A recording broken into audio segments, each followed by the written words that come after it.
Hello and welcome to That's So Craven, your one-stop shop for all things Fulham. This is Dave and this is After Dark. And tonight we'll be offering our final thoughts on the Brighton game on Saturday. We'll be looking ahead to Fulham's first home game of the season against Man Utd on Sunday. And we'll be answering some questions that have been sent out in the Discord group. There'll probably also be some transfer talk along the way. Welcome to everyone for joining us live on X, YouTube, and Facebook this evening. And as always, please just send in your comments and your questions, and we'll do our best to answer those throughout the show. And without further ado, we have to do a big welcome back to the After Dark with the Wednesday night MVP, Fulham legend, Mary Southgate. It's great to have you back, Townsend. How are you? Oh, yeah, it's so good being back. I feel refreshed. I feel buzzing to be here. I've also noticed that we're representing Fulham without wearing Fulham tops. We're in like black and white. Well, Mark, you have got a Fulham top on, but we've both gone for black. So we are still the black and white army. But yeah, it's so good to be back. I know you've been doing some shows over the summer, which has been great. And yeah, I'm looking forward to getting going with it. Moved to a Wednesday, which is obviously a day earlier, but hopefully everyone is available to get on board with that. And all the people that normally tune in, we love having you in the chat. So please make sure you're here on a Wednesday. And I'm excited to be back. So come on, you whites.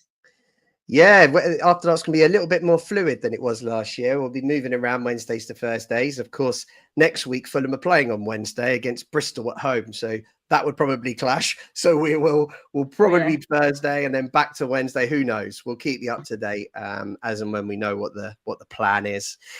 And joining us as usual is the man known in our circle as Kermit the Trump. It's Mark. One day I'm going to nail that accent, Dave. But unlike you guys, I am dressed in my Fulham shirt. I don't look like a Marco Silva or Steve Jobs knockoff. So I'm proudly representing with my T-shirt on. So let's get cracking. And to be honest, I'm really just here for Mary. So let's get on with that. Okay, Mark, but what's on the back of that Fulham shirt? I'm going to go for a spin. Mitrovic. Oh, okay. All right.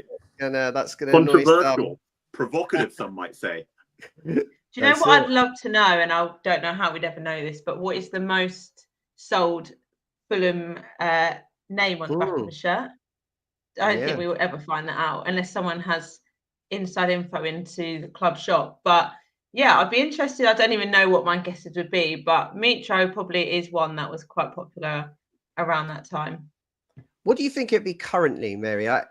I'm thinking Cess might be up there, maybe King. What do you reckon? Well, maybe Muniz is growing, as well, other than what's been going on recently. But he started to become a bit more of a figure at the end of last season. But yeah, probably Cess, our boy Cess. I can imagine that. Who else? Yeah. I've seen a few Cesses kicking around in the Johnny Haynes, just to butt in. Overall, I still think Kenny is a pretty sure bet for top three, at least in our era. But yeah, that's a great question. Should do some research on that. Yeah, maybe ChatGPT can help us out. Who knows? Anyway, before we start, I noticed an update from the club that October's TV fixtures were announced today. So our game away at Bournemouth has moved from Saturday the 5th to Friday the 4th at 8 p.m. for Sky. And Arsenal at home on the 18th is now a 5:30 kickoff instead of a 3 p.m. kickoff. And then the Newcastle away for those that are booked for that, which includes Skibby, I believe. That game has remained unmoved, 3 p.m. kickoff on the 25th, which I'm sure he'll be pleased to know.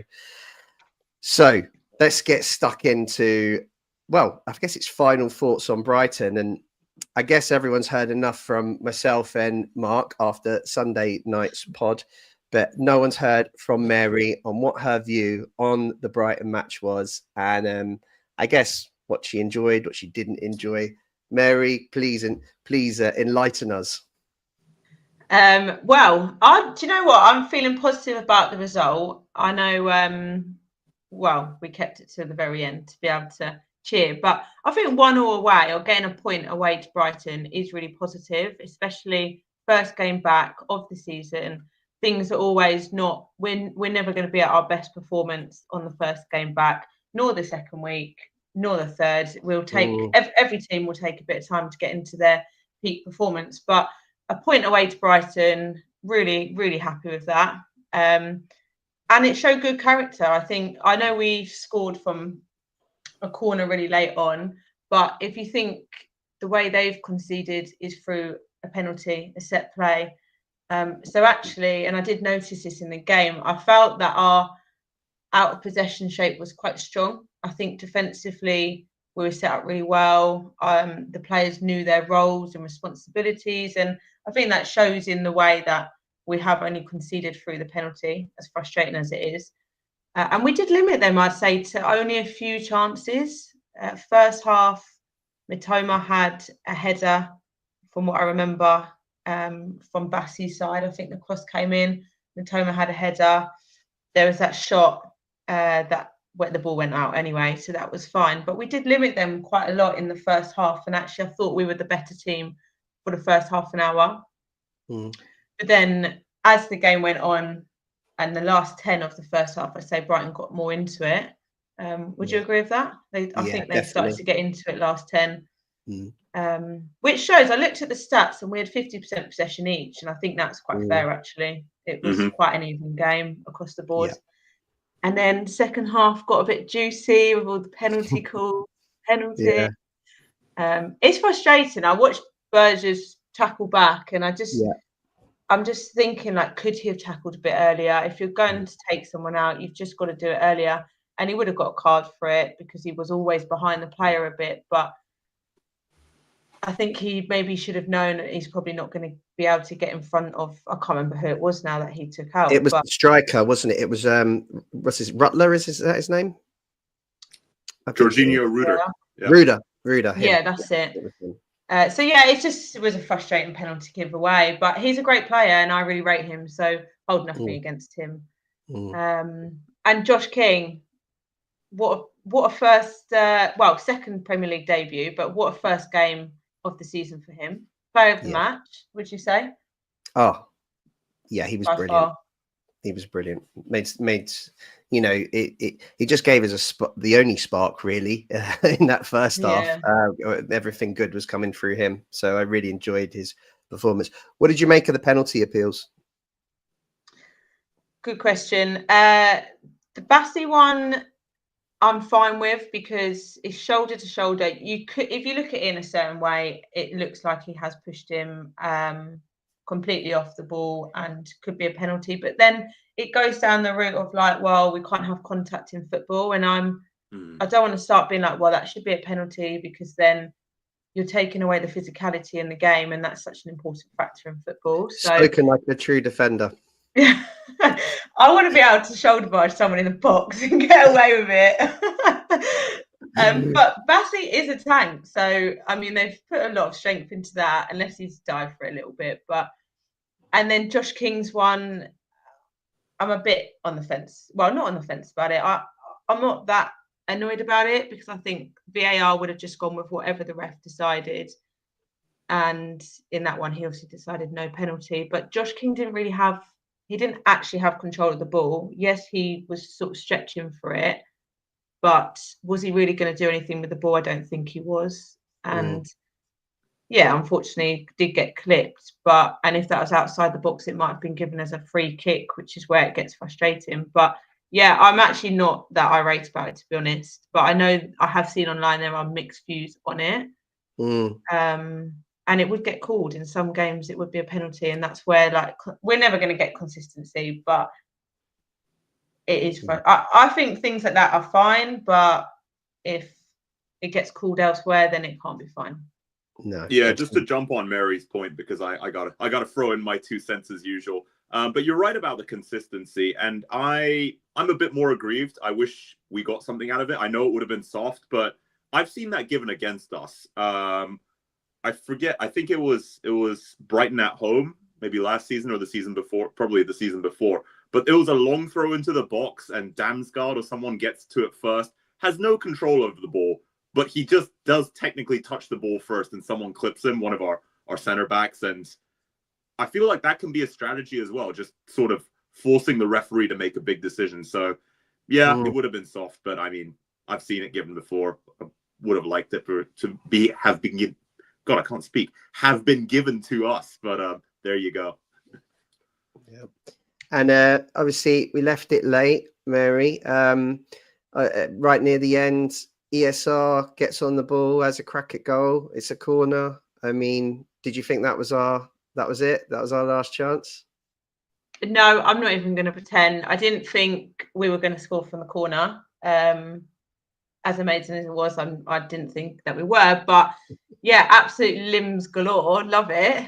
And I do think ESR needs some credit for the fact that he actually goes back to Lukic first, because Lukic held the player off the ball to the point that the Brighton player, again, I can't remember who it was, ended up on the floor. Like, see you later. But yeah, like Lukic held him off, passed it on to ESR, and then ESR was really clinical in the fact he just drove forward, took 2 or 3 touches maybe and shot, and did force the save, force the corner. So I think he deserves credit for that.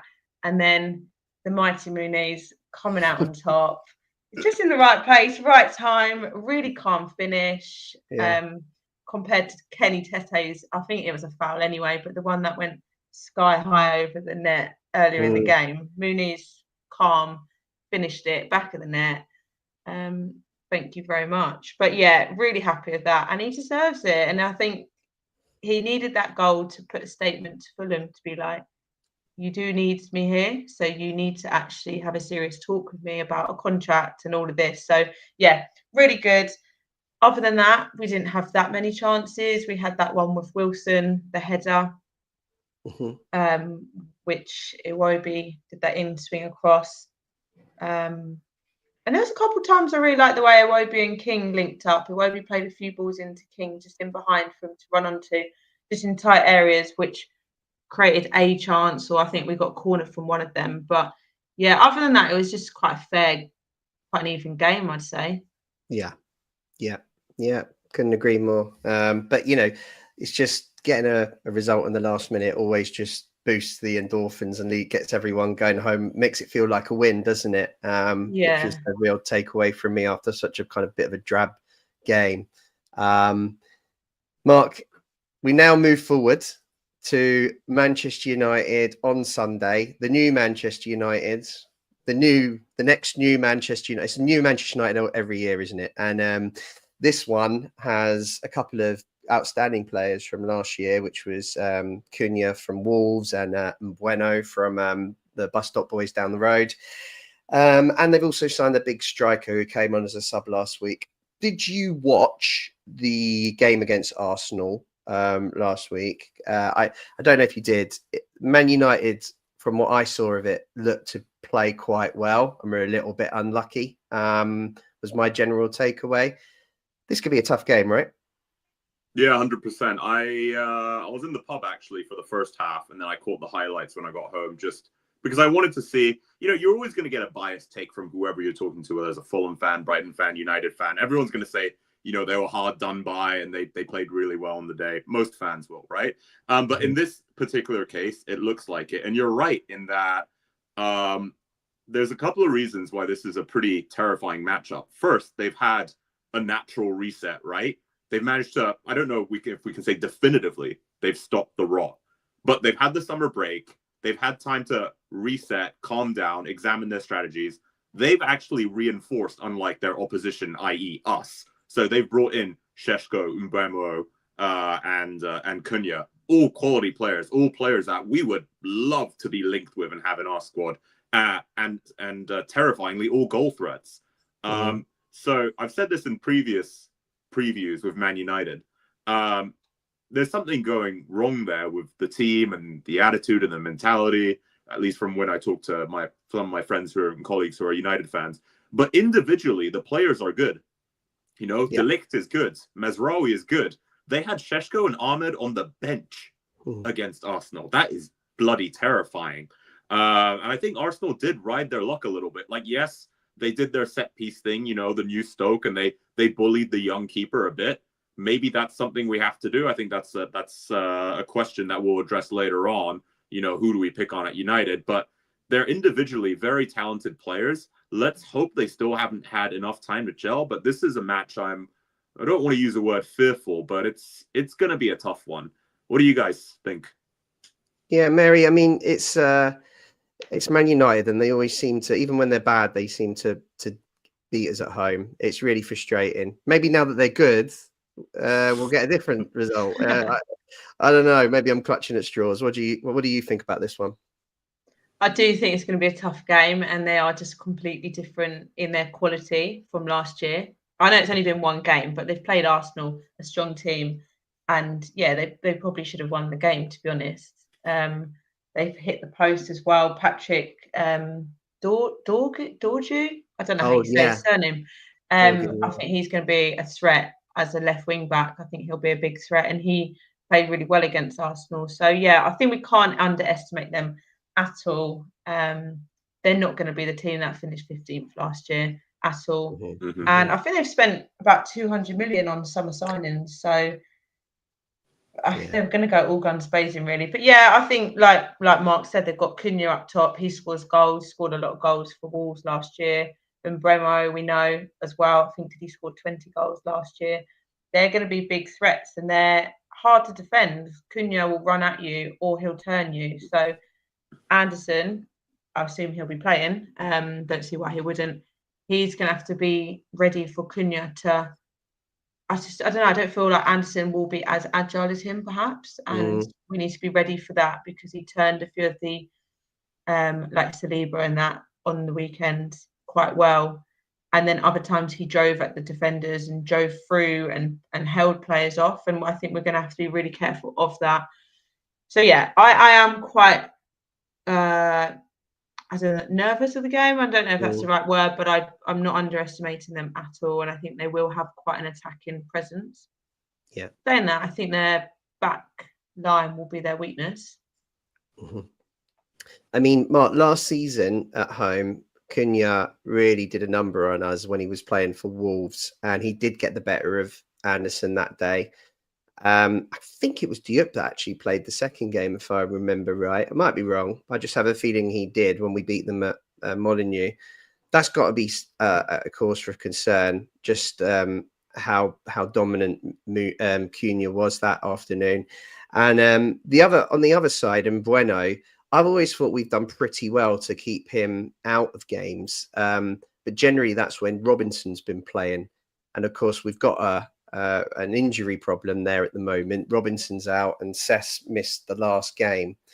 How do we cope with those two players on Sunday?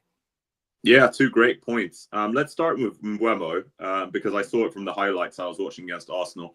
I believe they will look to use his pace and do a sort of Anderson-esque switch. So I saw that happen, and you're right in that missing Robinson could really hurt us. Now, I know Bassi is no slouch with his pace, and he's definitely stronger than Mbeumo, so he can shove him off the ball.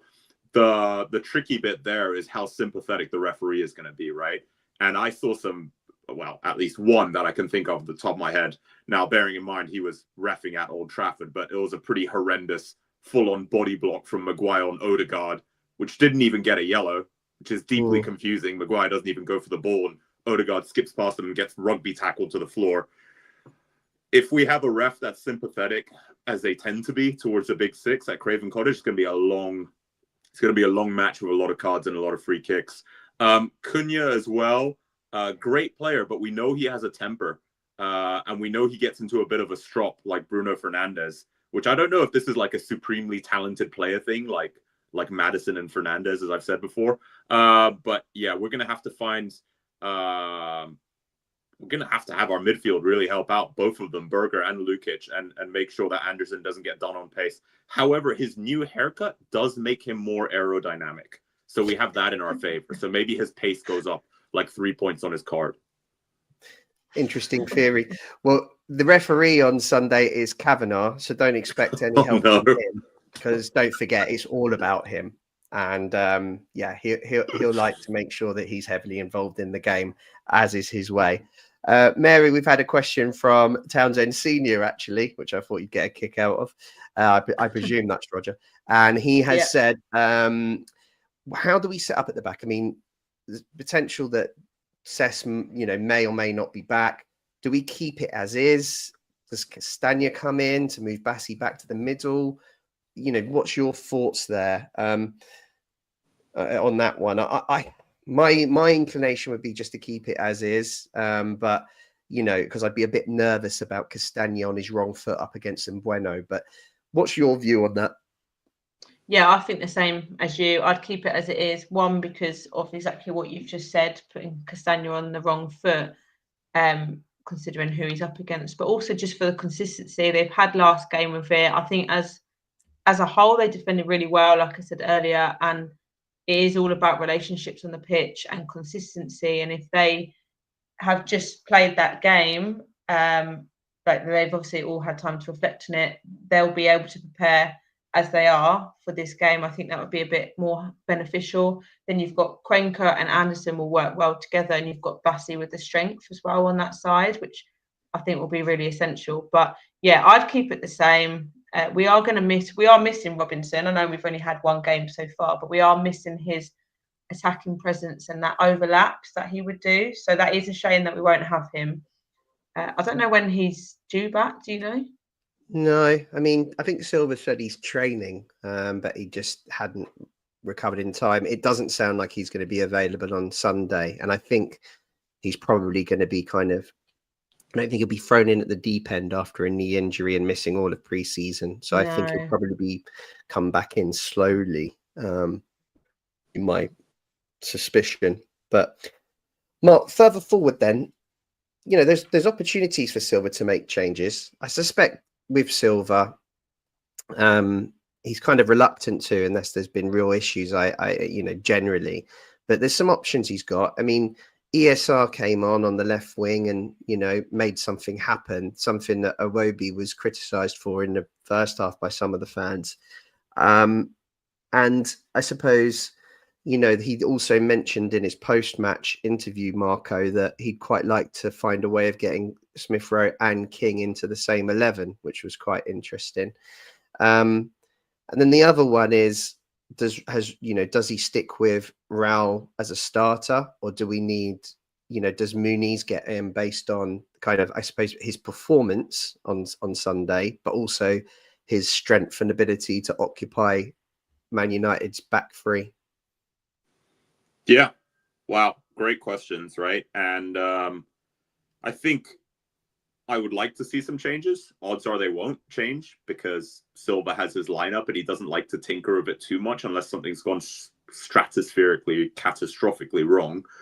I don't think this is a right game for ESR to start with King. I would like to see that against like a bit of a shaky team that we're pretty confident are below us.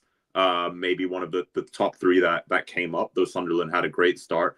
Because it's been mentioned before, but Iwobi does feel better tracking back and sort of helping out with defensive duties. And maybe it's just the way ESR looks when he plays, but it just doesn't feel like he puts in like, a full-blooded challenge or really fights for the ball as hard. That's just my 2 cents. So I do think he's going to, going back to whether Muniz should start or not, I'd like it, but I don't see it happening. I think Silva still sees Raul as like the experienced head, the cool head that can sort of help with the link-up play. But let's hope he's braver with his substitutions like he was in Brighton, where, it was early for him. Was it 55th minute, 60th minute? It's relatively early on when he made a triple sub. Now, like we previously said, the execution wasn't great, but the idea was good. The intent was good. So let's do that. But yeah, it's just a shame we don't really have too much of a threat on our right-hand side, because I see Shaw's playing there. His injuries have got to be weighing on his mind. He's now 30. Imagine an exhausted Shaw against a fresh Traore. That would be, you'd have joy for long swathes of that match. But let's see how we set up. I don't expect many changes, but I'd really like us to sort of, as a fan base, sort of keep supporting ESR as well. I think he looks a bit trimmer. Body language could be a bit better, but 6 goals, 3 assists last season when he's not fit and not in the right place. I really hope this is his season to break out, but this, in my opinion, wouldn't be the match for it. Fair enough. Mary, same question to you, really. Do you see any changes further up the pitch? It's just that Raul, Jimenez and Muniz option, I think. I don't really see any of the others, although I know King was outstanding the other day, but I do think he's going to have to be really strong in the midfield on Sunday in this game. But that doesn't mean I don't want him to start. I think he was excellent and he was very clinical in the way he drove forward with the ball. He was brave on the ball, but I just think he needs to be ready to be I don't know, picked on a bit from the Man United midfielders. So, but I wouldn't change him. I just think, yeah, the Jimenez, Muniz.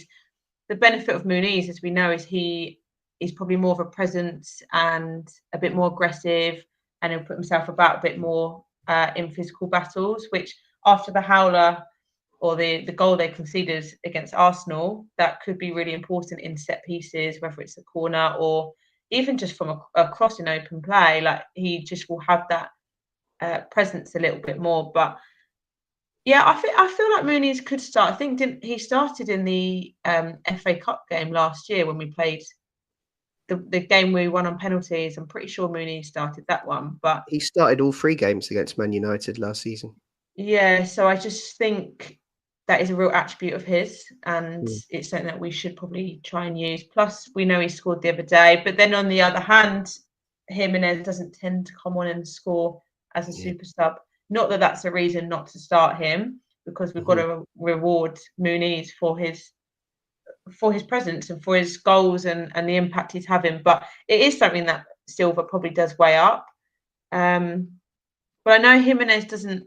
I think I've said it before. I know he doesn't always look like he's creating as much on the ball, but off the ball, I think he's got a really good work rate. And even in the Brighton game, he wasn't involved in as much attacking play. But if he lost the ball, his tempo and his work rate to win it back, even if it dragged him out of position for a moment and someone had to cover, he would work hard to win that ball back or press it. And that is something I do really rate about him, and it's just his work rate. But yeah, I think Muniz stands a chance of starting this game. Yeah, I agree with you for everything you've just said. I think the fact that he's notoriously been chosen against Manchester United in all 3 games last season, the fact that they have 3 centre-backs, there's a risk of Raul just kind of being marked out the game a little bit.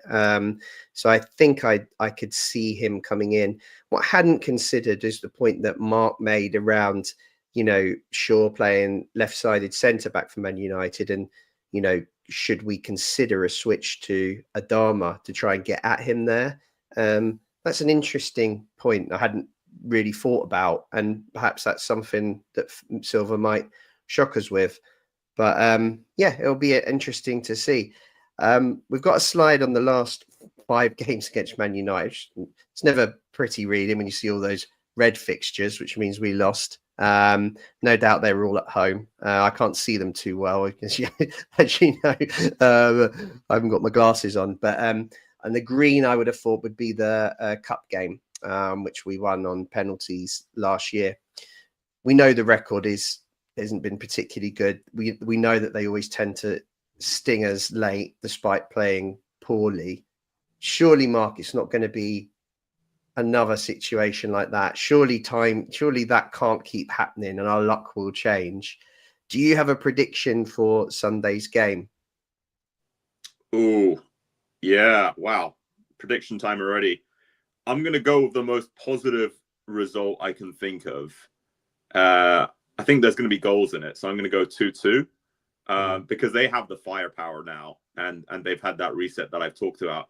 Having said that, I actually wish Onana was in goal. The fact that they have their substitute keeper in, I think, is an improvement.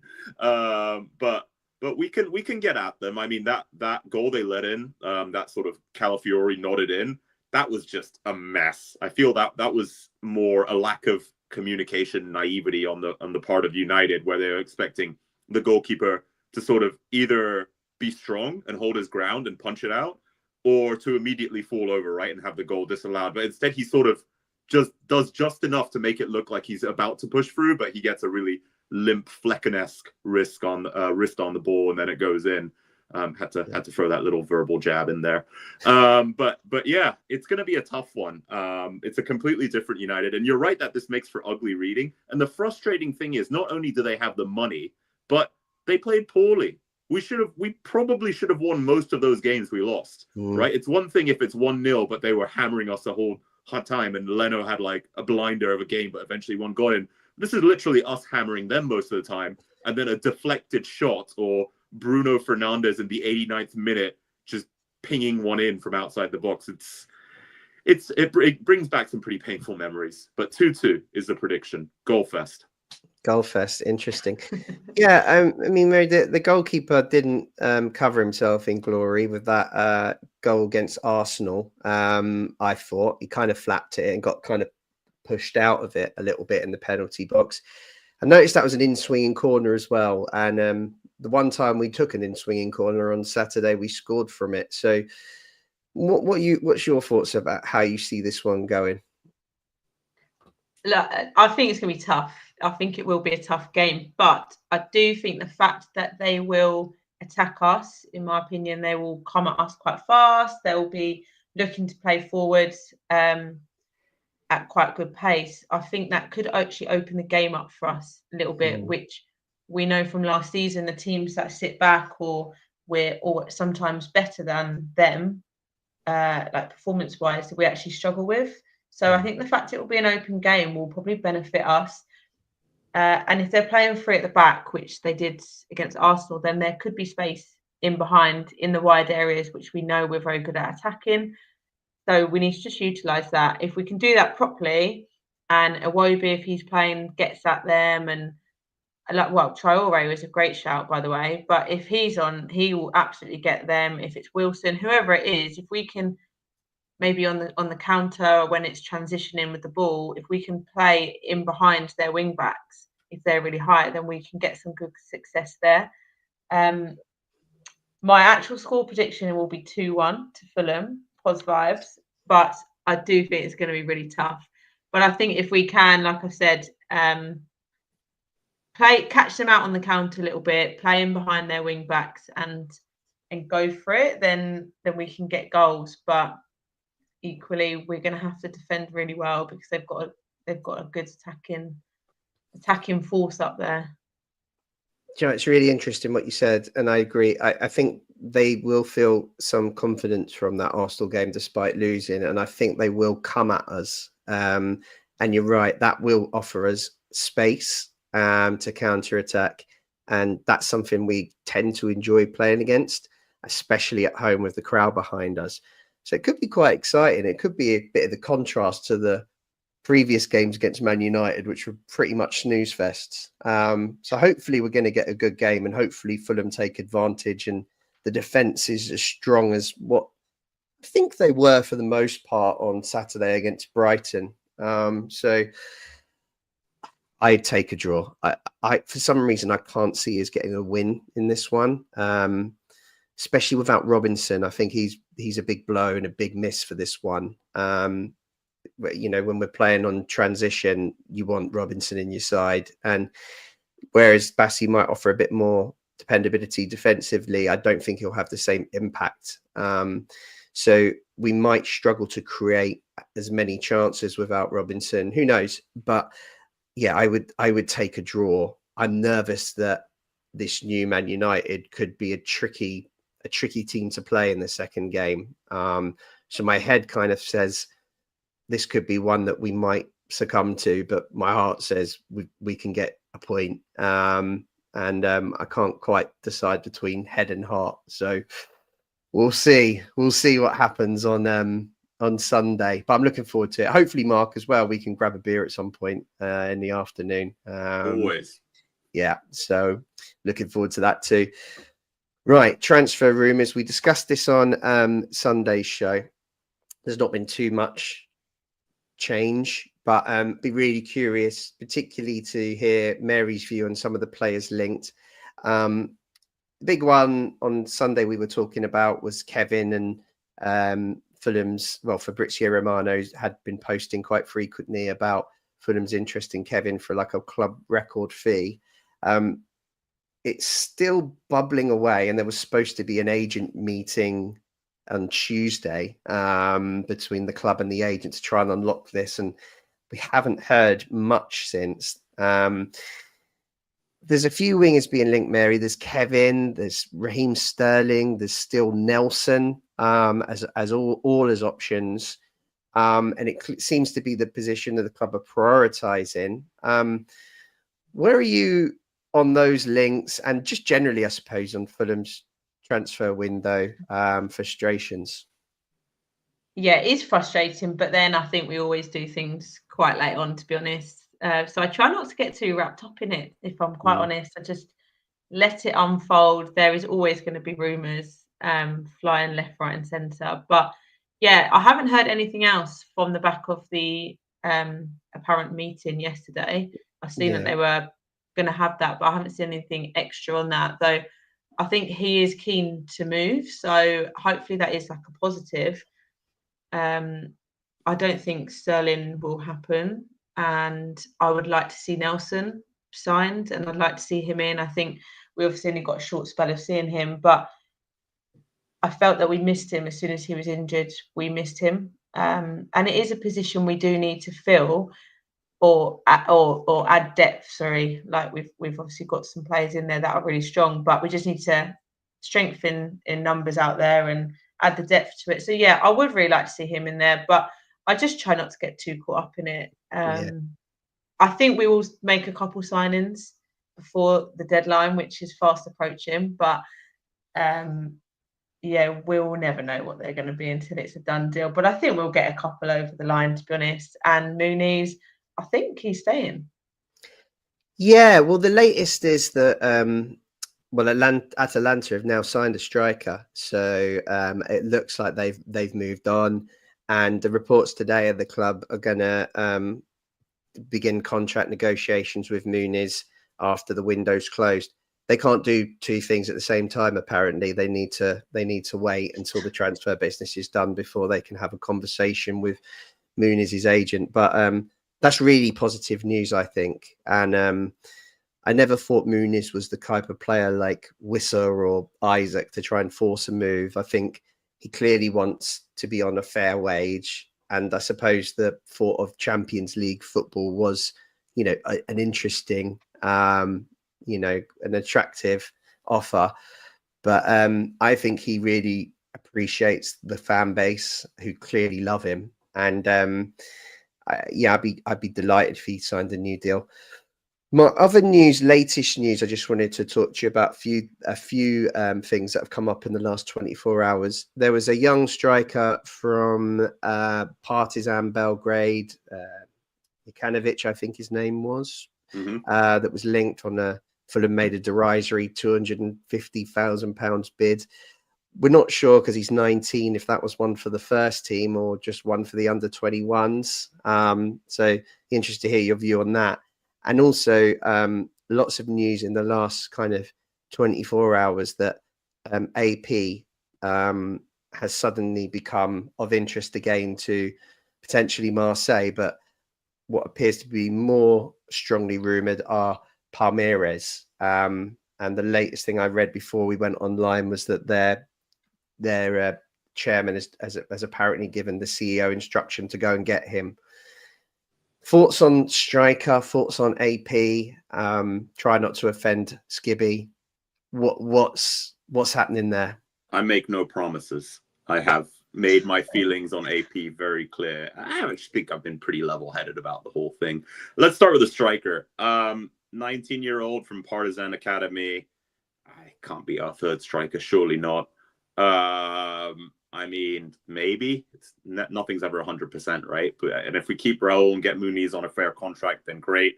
But no, I think. But at the same time, even when we're talking about Kevin, I don't think we should really be bogged down by small amounts of money. If this kid is worth our time and research and scouting and investigation, how is 250 terrible, but I don't know, 500 or 750 too much? You know what I mean? It's not, yes, ratio wise it's massive, multiple wise it's massive, but the notional figure is tiny. Same with Kevin. If they're arguing for 45 and we're offering 40, we really can't let that stop us, because a team like Brighton is going to go in there, pay 40, give him 2 good seasons and sell him for 90. right? If everything goes well. So I really don't like that sometimes we get so hung up on getting the best deal possible, and that seems to be how we do our business, and I think we miss out on that a little bit. Muniz, you're right. It's about time. It's about time we gave him a fair contract. Hopefully he can be our Eze, right? Eze, who reportedly is going to Arsenal as of the last 50 minutes. But hopefully Muniz is that young guy that stays with us, establishes himself for 4 or 5 years, and every season other teams' fans are saying, why is Muniz still at Fulham? Why isn't he at a top 4 club, right? And then we can really cash in on that and make sure that we propel our club stature upwards, so we can also attract more talent and pay more and get better players. So all round pretty good news. But I'm not as level-headed as Mary when it comes to the transfer rumors. I'm still super duper upset about it. We've talked about it before. We don't need 7 or 8 players. We don't need the Sunderland, Forest, scattergun approach, but just 3 or 4 really high-quality players, of which most should be starting. That's all we ask. I don't mind having a thin squad. I don't mind having late business. But let's make sure we get who we want and they really improve the team. So let's see what happens. Do you think, Mark, that potentially AP leaving, now that the rumours are starting to come up again about him, will give us the opportunity to maybe bring in an 8, which I think we've all talked about all summer we need? I think there's been a few people that have said that we do have options in there, which we know, but the obvious ones. But, if we bring in 2 wingers, for example, perhaps Iwobi might be moved back into the 8. There's been a few suggestions of that. But I do wonder if AP leaves, if we might see the club look to try and address that area, which is an area I've been just crying out for, someone to come in and address for such a long time now. And I really hope we don't miss another window without doing that business. Yeah, 100%. I mean, look, 10 is a place that, with anything, we're overstacked in, right? We have King, who is a 10-8, but I like to see him in a 10. We have Smith-Rowe, who's been a kind of dodgy 10. Maybe he's better on the left wing. Harry Wilson plays a 10 for Wales. And we have AP, whose preferred position is a 10. So I really don't mind losing a 10 and filling it in with a proper 8. And that's probably the position we need the most, right? A natural 8. I know TC sort of fills in there a little bit, and we have Berger, who can definitely do a job there. But Berger is also our backup starting 6, right? Between Lukic and Berger as well. So, I'll be all for that. But we just have to hope for the best with our management and our scouting team. And I'm hoping that I'm completely wrong, and probably not this week because that's far too early. But sometimes next week we're going to have 2 or 3 announcements. Be amazing. I mean, there's a lot of rumours going on that Rabiot's being forced out of Marseille after a bust up with another player there. He's a 30-year-old left-footed centre midfielder, international player. I just wonder if there's a swap deal to be had with AP for Rabiot. It's a bit of a long shot. I don't know if he'd come to Fulham, but man, that would be an amazing signing, and one that I think would move the needle a little bit, which is what we need.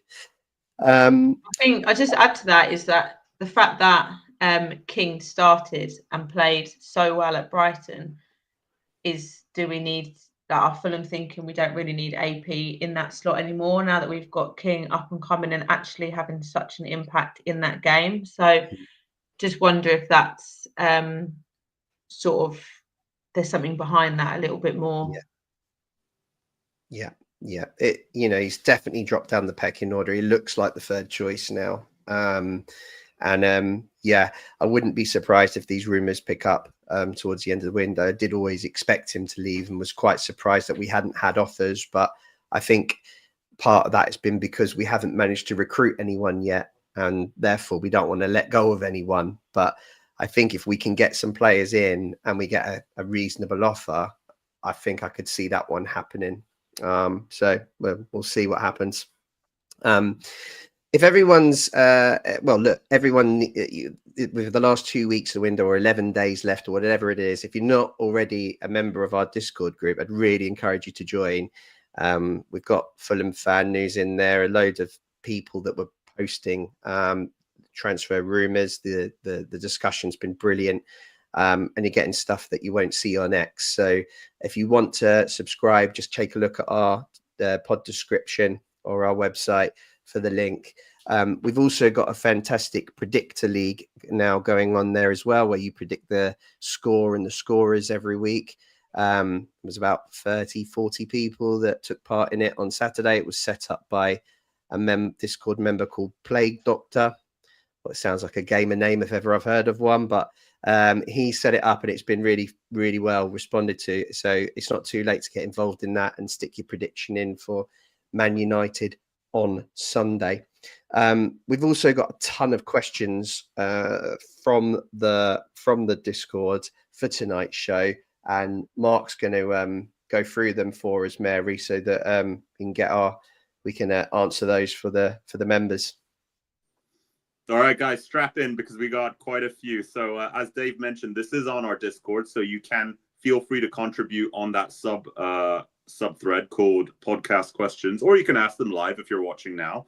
The first one from Jimmy D, which we've kind of touched on a little bit, but it's a fun little thought experiment. Which Man U player do we need to exploit to get the 3 points? Mary, you want to take this one first? Well, I'll say definitely someone out of their back line. Probably Shaw on that, our right-hand side, but then we know that's probably not our strongest attacking play. But yeah, I'll probably say Shaw. But as a back three, I'd say they're all, if we put enough pressure on them, then I'd fancy our chances in a battle with them three, to be honest. But yeah, probably Shaw. The only other one I would say is the keeper. I'd want us to put a bit of pressure on that keeper.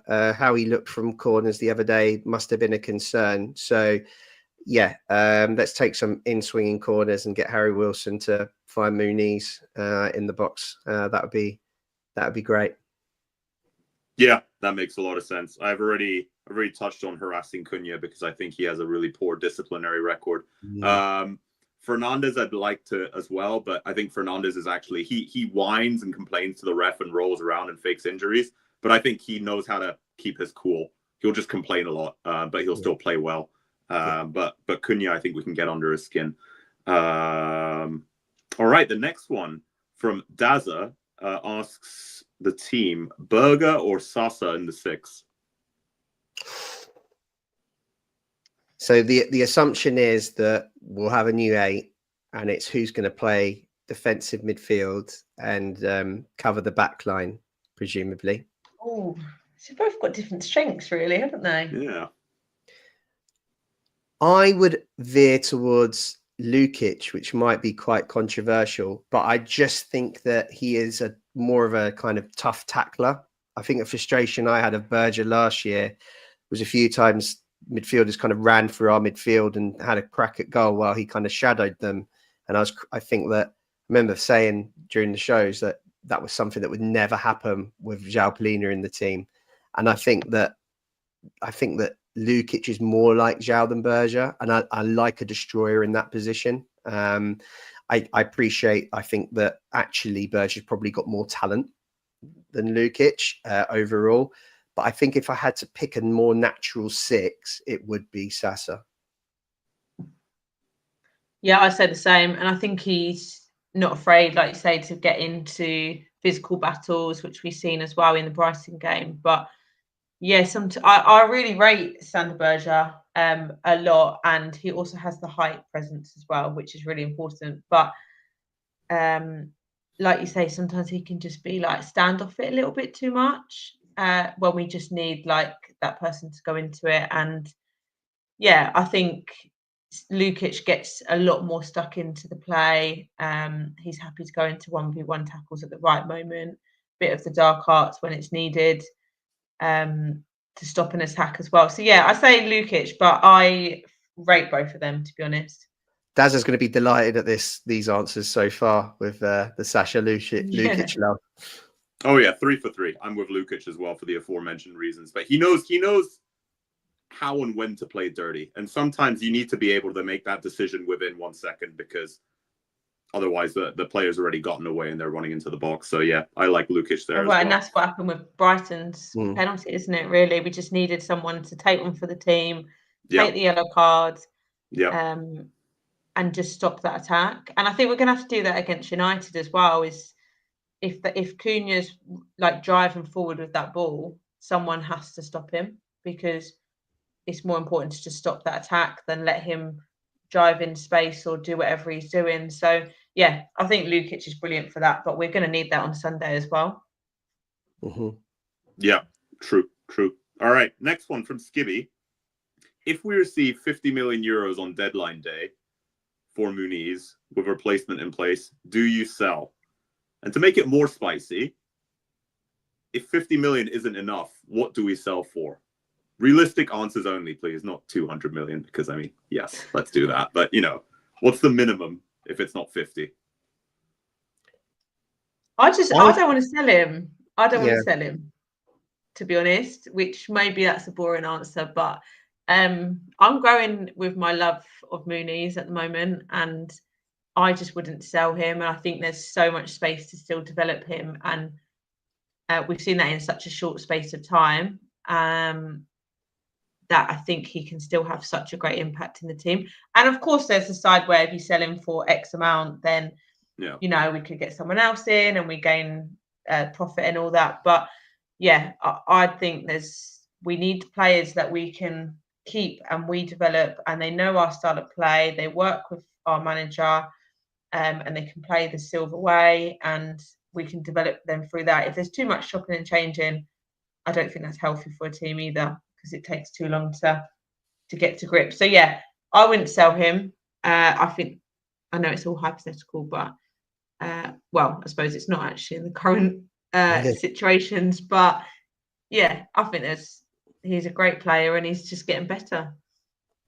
I think it'd be madness to sell Muniz on deadline day, even if we had a replacement. I mean, who is the replacement? I mean, that's obviously quite pertinent in this scenario. But the problem that I've got with the price anyway is that 50 million euros, which is apparently the price that we put on Muniz, is not really enough to replace him, because we've got a 25% sell-on fee from Flamingo to pay. Mm-hmm. So that's only going to net about 30 million in UK pounds, and that's not enough to buy a top class number 9, and certainly not enough for Muniz. I think he's got more potential than that. So it's a definite no from me. Yeah, I also wouldn't sell him. I agree with that. He's bedded in well. He's a good egg as well. He's just a professional, works hard. There's upside there. If I had to put a price, I think mine would be low 60s, twisting my arm. 65 starts getting pretty tasty. But yeah, anyway, moving on. So next we have from Jungle Whites. With Wilson and Iwobi not looking great last week, do we blame the opposition, lack of game time, or make changes for United? Great question. Really good question. And it's one we've kind of spoken about. Mary, for me, I think, it was the first game and it was a sluggish game. And as you said, it might take 1, 2, 3 games for everyone to get into full flow. I think Wilson had an amazing pre-season. Iwobi has been a brilliant player for us. I think tactically there's a call you could make a change or two on Sunday, for like we spoke about Adama, but I don't think I'd be frustrated if it was the same 2 that lined up. I haven't written them off after one game. Yeah, I'm the same. There was moments where you can see their ideas were still there and were spot on. There was moments where, I think I touched on it earlier, Iwobi was linking up really nicely with King a few times, and it is just a week 1, so there is time for them to all progress and reach their max performance and their best performance. But yeah, like you say, Traore could come in and have such an impact with his speed, his strength, his directness down there, but I wouldn't change it. I think Wilson as well. There was a period of time near the end of the second half where we're 1-0 down and no one was really looking like they were going for it to try and get this goal back. But then there was a moment where Wilson pressed so aggressively. He was closing down. I think it was like late on, maybe 85th minute, going into that area, and he actually regained the ball or something. We regained it, but it's because of his press. So I think they weren't at their best, but there was some really nice moments where actually they show why they're starting players. Yeah. Fair enough. This one from Elton, our very own Elton at Craven Pod. If Raul was on 100K a week, Vinicius was on 40K a week, and our aging super sub TC is on 30K a week, what is Muniz worth? 50K or more?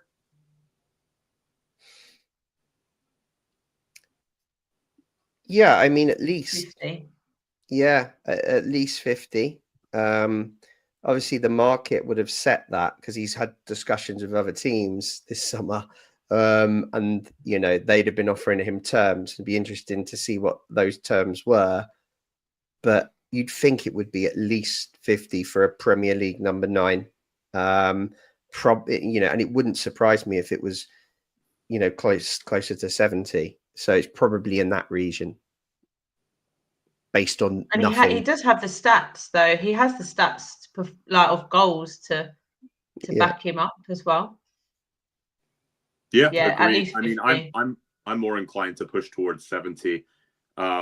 With pretty aggressive kickers as well. If he scores or if he assists, and to really encourage him to perform, right? So as we win, he wins as well. That is to say, I still think he should be on a pretty high base. Because if we just make all his salary kickers and he doesn't perform, then that's sort of a doom loop where he's not making money and then he gets even, in his head even more. And so, yeah, I'd be happy to offer him a pretty hefty contract, especially because Raul and TC are off the books next year. And possibly Adama as well. Maybe we try and do a cheeky extension again if he has a good season, but we'll see. And let's just wrap up with a little tongue-in-cheek one from IGTP. Where signings? Yeah, I saw that one on the simple and to the point. Where we signings? Are asking that question too. Do we have the answers? I'm not sure. Not ready yet. Something will come about, guys. Everyone stay calm. Yeah. All right. Yeah. And that's it for questions. But thanks so much for your questions, guys. Some really good ones. And we always enjoy reading them out and having a few brain teasers here and there. But, as we said before, get on the Discord, have your say, and we'll do our best to discuss it in future shows. Absolutely. And I think that brings us pretty much to the end of the show tonight. So thanks to Mark and thanks to the returning Townsend. It's a pleasure to have you back on the After Dark show. So just like to also thank everyone who's joined us live and joined in the chat. Can't do this without you. So thanks very much. And I'm sure we'll be back on Monday with a show to review the Man United game. So we got a bit of tradition in After Dark. There's only one way we can see this show out, and that's with Townsend giving us the classic. Oh, you right.